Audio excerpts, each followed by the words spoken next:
হঠাৎ আমি বালিশ নিয়ে কোথায় যাচ্ছি, হঠাৎ করে বালিশ নিয়ে আমাকে যেতে হচ্ছে রাস্তার মধ্যে। হ্যালো গাইজ, আসসালামু আলাইকুম। সবাই কেমন আছেন? আশা করি সবাই ভালো আছেন, আমিও ভালো আছি। আমি কিন্তু আজকে হঠাৎ করে বালিশ নিয়ে রাস্তায় বের হয়েছি। বালিশ নিয়ে আসলে আমি কোথায় যাচ্ছি একটু পরে আপনারা বুঝতে পারবেন আসলে বালিশ নিয়ে আমি কোথায়। অ্যাকচুয়ালি আমার বড় দুলাভাই একটু অসুস্থ, এই জন্যই কিন্তু আমি বালিশ নিয়ে রাজশাহী মেডিকেল হসপিটালে যাচ্ছি। আপনারা সবাই আমার দুলাভাইয়ের জন্য দোয়া করবেন, আমার দুলাভাই যেন খুব তাড়াতাড়ি সুস্থ হয়ে যায়। এটা আমার খালাতো বোনের হাজবেন্ড, সে হঠাৎ করেই একটু অসুস্থ হয়ে গিয়েছে। আমি কিন্তু মেডিকেলে অলরেডি বালিশ দিয়ে চলে এসেছি। বালিশ দিয়ে আসার সময় মনে হলো যে বাজারে একটু ঢুকি, কাঁচা বাজার একটু করব, কিন্তু বাজারের যে পরিস্থিতি মাথায় আমার নষ্ট হয়ে গেল। বাজারে ঢোকার মতো কোনো পরিস্থিতি আমার ছিল না। আমি যেহেতু স্যান্ডেল পায়ে দিয়ে আমি বাজারে গিয়েছি, সেক্ষেত্রে আমার জন্য একটু সুবিধা হয়েছে। আমি কাঁচা বাজারে গিয়েছি যে কিছু একটু কাঁচা সবজি কিনবো এই জন্য, বাট যে দেখি যে সবজি প্রায় শেষের পথে। তারপরেও আমি মিষ্টি কুমড়া এবং বেগুন কিনে নিলাম। আর বেগুনগুলা দেখে আমার খুব তরতাজা মনে হয়েছিল, বাট বেগুনটা বাসায় নিয়ে আসার পরে দেখছি পুরোটাই পোকাতে ভরা। আর বাজারের পরিস্থিতি দেখেন, কাঁচা বাজার বলে কথা, কাঁচা বাজারে তো এরকম নোংরা হবেই, তবে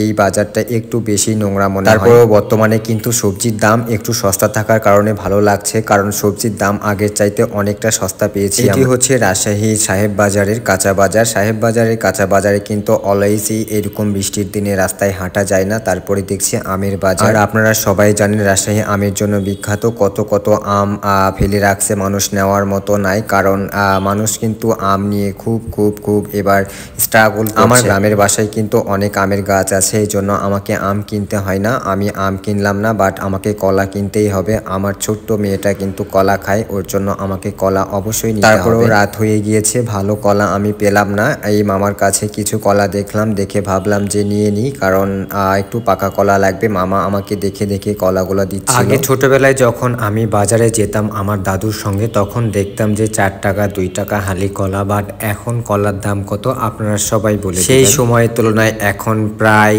আপনার 20 গুণ বেশি কলার দাম, সেটা কিন্তু আপনারা সবাই জানেন। কলা কিন্তু আমার খুব পছন্দের একটি ফল, তারপরেও কিন্তু কলা আমার খাওয়া হয় না। আমার একটু সর্দি কাশির সমস্যা আছে, এই জন্য কিন্তু আমি কলা খেতে পারি না। রাজশাহী শহরের এই ওভারব্রিজটা আপনাদেরকে একটু দেখিয়ে দিয়ে, অনেক অনেক সুন্দর এবং অনেক অনেক ভালো লাগে এই ওভারব্রিজ। আমি কিন্তু অলরেডি বাজার করা কমপ্লিট করে ফেলেছি। বাজার করে আমি একটা পান খাবো। পান খাওয়ার জন্য আমি মামার দোকানে চলে গেলাম। এই মামার কাছে কিন্তু আমি অনেক আগে থেকেই পান খাই। আর আপনারা দেখলেন যে বাজার থেকে আমি কাঁচা বাজার করলাম, এখানে কিন্তু একটি মেস আছে। সেই মেসে কিন্তু আমি প্রায় 12 বছরের মতন থেকেছি।